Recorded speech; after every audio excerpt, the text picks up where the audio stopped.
समय बीतने के साथ जैसे जैसे नई खोजें सामने आती हैं, हमारे इतिहास की समझ भी उसी हिसाब से बदलती जाती है। कभी कभी तो मनगढ़ंत माने जाने वाले किस्से भी हमारी उम्मीद से ज्यादा सच साबित होते हैं। तो आइए लगाते हैं इतिहास में गोता और रूबरू होते हैं कुछ ऐसी ही डिस्कवरीज से जिन्होंने हमारे इतिहास की जानकारी को पलट के रख दिया।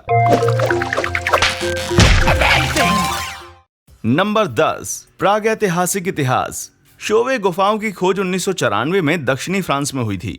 गुफा की दीवारों पर सैकड़ों प्राचीन चित्र बने थे जिनमें शेर, गैंडा और यहाँ तक कि वुली मैमथ जैसे जानवरों को दर्शाया गया था। पर उनमें से एक ड्राइंग बेहद खास थी। उस ड्राइंग में रोशनी भरे धमाकों से घिरे एक हिरण को दिखाया गया था और गहराई से अध्ययन करने पर पता चला कि वो रोशनी किसी पुरानी पेंटिंग का हिस्सा थी। नीचे वाली पेंटिंग तो और भी ज्यादा पावरफुल थी क्योंकि उसमें एक ज्वालामुखी विस्फोट दिखाया गया था। हिरण वाली पेंटिंग के नीचे दबने से पहले इस चित्र को कई पीढ़ियों ने देखा होगा और साथ ही इस तबाही के लिए जिम्मेदार माने जाने वाले देवी देवताओं का बखान भी पढ़ा होगा। खैर, साल 2016 में आकर पता चला कि ये प्रागैतिहासिक किस्सा काल्पनिक नहीं बल्कि सच था। कार्बन डेटिंग से पता चला कि ये चित्र करीब 35,000 साल पुराना है और जियोलॉजिस्ट की माने तो लगभग उसी समय के आसपास शोवे गुफाओं से महज 20 मील उत्तर पश्चिम में एक सक्रिय ज्वालामुखी स्थित था। पेंटिंग बनाए जाने के समय इस ज्वालामुखी में लावा का एक भयंकर विस्फोट हुआ था। ये सिर्फ संयोग तो नहीं हो सकता कि जिस वक्त पेंटिंग बनाई गई हो उसी वक्त ज्वालामुखी फट गया हो। यानी पेंटिंग में घटना का वर्णन जानबूझ के किया गया था ताकि आने वाली पीढ़ियों को इसके बारे में पता चल सके। इस हिसाब से ये चित्र मनुष्य द्वारा बनाई गई सबसे प्राचीन कलाकृति होने के साथ साथ किसी घटना का पहला ऐतिहासिक वर्णन भी है। नंबर 9, देवी के बाल। हवाईयन कल्चर में मान्यता है कि ज्वालामुखी पेले नाम की देवी के नियंत्रण में काम करते हैं। पेले को ज्वालामुखी के साथ साथ आग, बिजली, हवा और नृत्य की देवी भी माना जाता है। कहते हैं कि ये देवी केलावी ज्वालामुखी के क्रेटर में रहती है और इसी के चलते उसमें विस्फोट भी होते हैं। आप कहेंगे कि देवी की मौजूदगी का सबूत? स्थानीय लोगों की माने तो ये सबूत आसपास के इलाकों में हर जगह बिखरा मिल जाएगा। देवी के बाल। लेकिन हैरानी की बात है कि जियोलॉजिस्ट की ज्वालामुखी और उसमें मौजूद मैग्मा की जानकारी के हिसाब से देखा जाए तो ये दावा उतना झूठ भी नहीं है जितना कि आप समझ रहे हैं। ये सत्य है कि किसी विस्फोट के बाद आपको पत्थरों या पेड़ों पर पेले के बाल मिल जाएंगे। अजीब से दिखने वाली ये चीज असल में लावा ग्लास के महीन जमे हुए रेशे हैं। विस्फोट के दौरान जब लावा हवा में ऊपर उछलता है तो उसके कुछ रेशे इस तरह से जम जाते हैं। जरा देखिए इस चीज को। साइंस की जानकारी ना रखने वालों को तो ये किसी औरत के बाल जैसा ही लगेगा। अब आप ही बताइए, पुराने जमाने के लोगों ने इसे किसी देवी का बाल मान लिया तो क्या गलत किया भाई। नंबर 8, सुनामी में छिपे राज। महाबलीपुरम दक्षिण भारत का एक प्राचीन ऐतिहासिक शहर है। 3री शताब्दी से लेकर 9वीं शताब्दी के बीच शहर के 7 खूबसूरत मंदिर इसका मुख्य आकर्षण माने जाते थे। कहते हैं यह शहर इतना शानदार था कि बारिश और तूफान के देवता इंद्र को जलन हो गई। अपनी इस ईर्ष्या के चलते इंद्र ने शहर को एक भीषण तूफान की मदद से पानी में डुबो दिया। सदियों तक सिर्फ एक ही मंदिर पानी के ऊपर दिखता रहा, जिसकी वजह से इतिहासकारों को लगा कि बाकी के मंदिरों की बातें या तो झूठ थी या वो मंदिर हमेशा के लिए नष्ट हो चुके थे। पर साल 2004 में आई विनाशकारी बॉक्सिंग डे सुनामी ने समुद्र के पानी को 1600 फीट पीछे धकेल दिया और उसके बाद जो नजर आया उसने इन कहानियों को कुछ हद तक सच साबित कर दिया। पानी में पत्थरों की एक लंबी कतार नजर आने लगी, पर यह कोई नेचुरल फीचर नहीं था।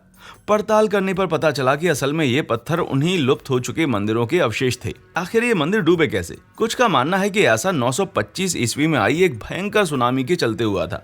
अगर ये सच है तो मतलब हुआ कि जिस शक्ति ने इन मंदिरों को डुबाया था उसी ने इनको बाहर भी निकाल दिया। नंबर 7, 7000 साल पहले हुआ विस्फोट। ऑस्ट्रेलिया पर ब्रिटिश साम्राज्य का आधिपत्य होने से पहले वहां के मूल निवासी अपने इतिहास को कभी कभार ही लिखित तौर पर दर्ज किया करते थे।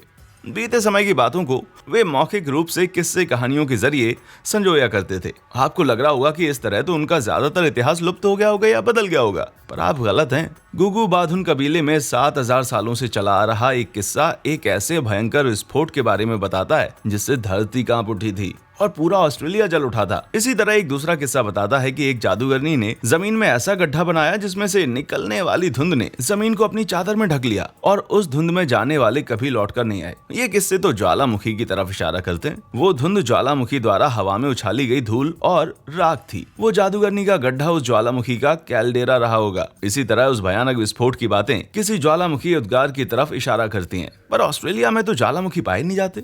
फिर ये बातें सच कैसे हो सकती हैं? आपको बता दें कि हाल ही में हुए रिसर्च में सामने आया कि बीते समय में ऑस्ट्रेलिया में बहुत से ज्वालामुखी सक्रिय थे। किनारारा क्रेटर नाम के स्थल से प्राप्त लावा सैंपल के विश्लेषण से पता चला कि करीब 7000 साल पहले वाकई में एक भयंकर ज्वालामुखी विस्फोट हुआ था।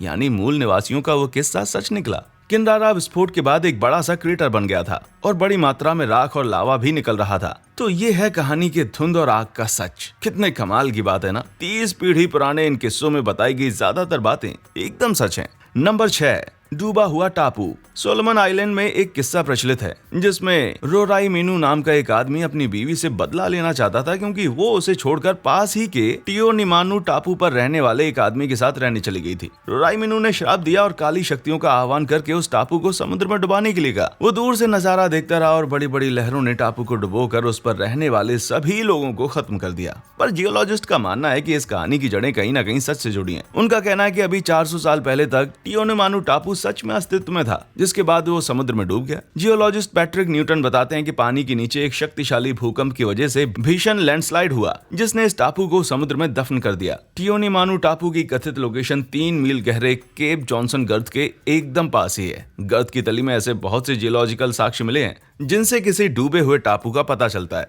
अब जाहिर है इतना बड़ा सा टापू डूबेगा तो प्राचीन काल के लोग किससे बनाएंगे। नंबर 5, 4600 साल पुराना पेपाइरस रोल। मिस्र के गीजा के महान पिरामिड्स का निर्माण हमेशा से रहस्यों और कहानियों से घिरा हुआ रहा है। उनमें से बहुत सी कहानियां पिरामिड में लगे विशालकाय पत्थरों को खदान से निर्माण स्थल तक ले जाने से जुड़ी हुई हैं। ये बेमिसाल कारनामा था जिसकी इंसानों के पास सदियों तक कोई भी पुख्ता जानकारी नहीं थी। खैर 2013 में हुई कुछ खोज ने इस मामले पर थोड़ी रोशनी डाली। गीजा से करीब 400 मील दूर वादी अल जर्फ के प्राचीन बंदरगाह के पास एक गुफा में 4600 साल पुराना एक पेपाइरस रोल मिला।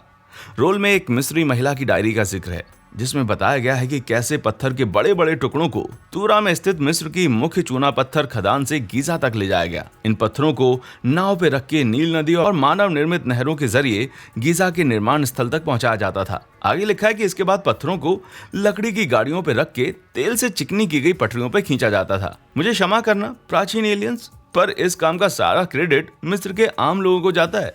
नंबर 4, पार्किंग लॉट का शहंशाह। ब्रिटिश राजघराने का नाम सुनते ही मन में वैभव और विलासिता की छवि उत्पन्न होती है। पर क्या आप जानते हैं कि सम्राट रिचर्ड तृतीय की समाधि को इंग्लैंड के लिचेस्टर में स्थित एक पार्किंग स्थल में जगह मिली। 1485 में बॉसवर्थ की लड़ाई में रिचर्ड की मृत्यु हो गई थी, जिसके बाद उन्हें लिचेस्टर के ग्रेफियर्स चर्च में दफनाया गया। करीब 50 साल बाद सम्राट हेनरी अष्टम ने ग्रेफियर्स चर्च समेत बहुत से मठों और गिरजों को नष्ट करवा दिया और सम्राट रिचर्ड का शरीर हमेशा के लिए खो गया।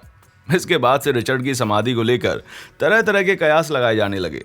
सन 2000 में कुछ इतिहासकार इस नतीजे पर पहुंचे कि ग्रेफियर्स चर्च एक पार्किंग लॉट के नीचे दबा हुआ है। खुदाई के लिए पैसे इकट्ठे किए गए और अगस्त 2012 में उन्हें एक युवा पुरुष का कंकाल प्राप्त हुआ जिसके जख्म रिचर्ड को लड़ाई के दौरान लगे जख्मों से हूबहू मेल खा रहे थे। जब कंकाल के एक दांत से लिए गए डीएनए को रिचर्ड के मौजूदा वंशजों के डीएनए से मैच कराया गया तो इतिहासकारों की बात सही निकली और सैकड़ों साल पुराना ये मामला आखिरकार खत्म हुआ। वैसे एक बात तो तय है, सम्राट रिचर्ड ये बात अच्छी तरह से जानते होंगे कि पार्किंग के लिए अच्छा स्पॉट चाहिए तो दूसरों से थोड़ा पहले आना होगा भाई। नंबर 3, अटलांटिस कहाँ गया। 360 ईसा पूर्व में प्राचीन यूनान के महान दार्शनिक प्लेटो ने अटलांटिस टापू का जिक्र किया। उनके मुताबिक दीवारों से घिरे इस शहर के लोग बेहद खुशहाल जीवन जिया करते थे, पर इस शहर को अक्सर भयंकर भूकंप और बाढ़ का सामना करना पड़ता था और अंत में ऐसे ही एक भयंकर भूकंप ने इसे हमेशा के लिए सागर की गोद में सुला दिया। कई इतिहासकार मानते हैं कि अटलांटिस की बातें पूरी तरह से काल्पनिक हैं। वहीं कुछ का मानना है कि यह कहानी मिनुअन सभ्यता जैसी वास्तविक सभ्यताओं के उदय और पतन की तरफ इशारा करती है।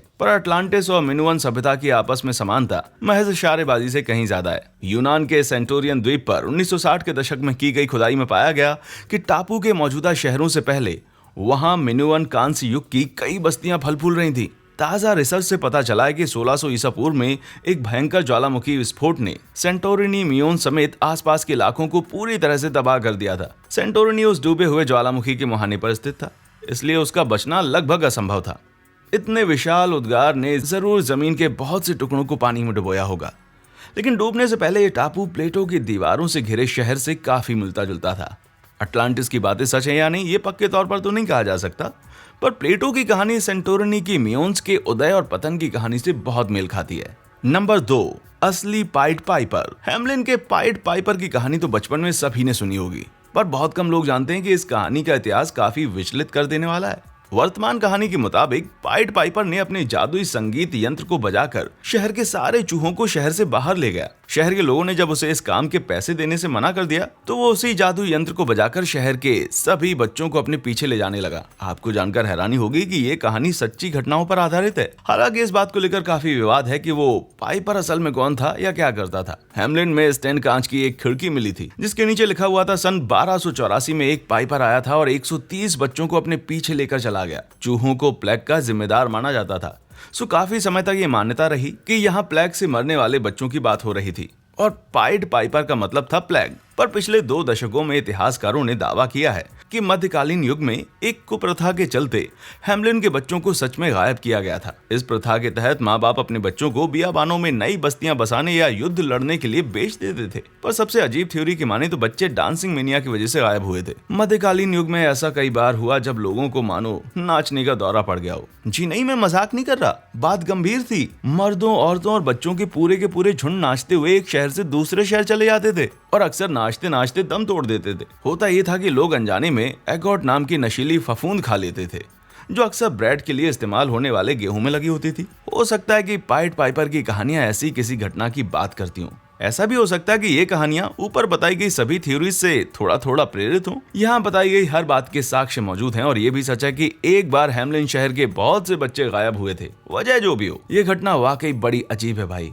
नंबर 1, ब्लैक बियर्ड का खोया हुआ जहाज। इतिहास के सबसे कुख्यात पायरेट या समुद्री लुटेरे ब्लैक बियर्ड ने अपने सबसे मशहूर जहाज क्वीन एंस रिवेंज पर 1717 में कब्जा किया था। शुरू में ये एक व्यापारी जहाज था जिसमें 40 तोपों के साथ साथ आदमियों और लूटपाट के माल के लिए खूब सारी जगह भी थी। 103 फीट लंबे इस बड़े से जहाज की मदद से ब्लैक बियर्ड ने अटलांटिक महासागर में चलने वाली जहाजों में आतंक मचा रखा था। पर 1718 में क्वीन एंस रिवेंज नॉर्थ कैरोलिना के तट के पास दुर्घटनाग्रस्त होकर डूब गई और अगले 300 सालों तक इस मशहूर जहाज का अंजाम और लोकेशन दुनिया की नजरों से दूर रहा। पर 1996 में शोधकर्ताओं ने क्वीन एंस के दुर्घटनाग्रस्त होने के समय के नक्शों और दस्तावेजों की मदद से नॉर्थ कैरोलिना की अटलांटिक बीच से 1 मील दूर समुद्र में एक डूबे हुए जहाज का मलबा ढूंढ निकाला। गोताखोरों को मलबे से 18वीं शताब्दी की बहुत सी चीजें मिली जिनमें 30 तोपें और 2 विशाल लंगर भी शामिल थे। करीब 10 साल तक बहस चलती रही और आखिरकार साल 2011 में सभी ने मान लिया कि शोधकर्ताओं का दावा सही था। जहाज में इतनी सारी बेशकीमती चीजें मिली कि नॉर्थ कैरोलिना राज्य के अधिकारियों ने कंफर्म करने में जरा भी देर नहीं लगाई कि यह वाकई में ब्लैक बियर्ड के मशहूर जहाज क्वीन एंस रिवेंज का ही मलबा था। क्या इन किस्सों के पीछे की सच्ची घटनाओं के बारे में जानकर आपको हैरानी हुई? नीचे कमेंट करके बताइए कि आपका क्या कहना है। हमारा चैनल देखने के लिए आपका शुक्रिया।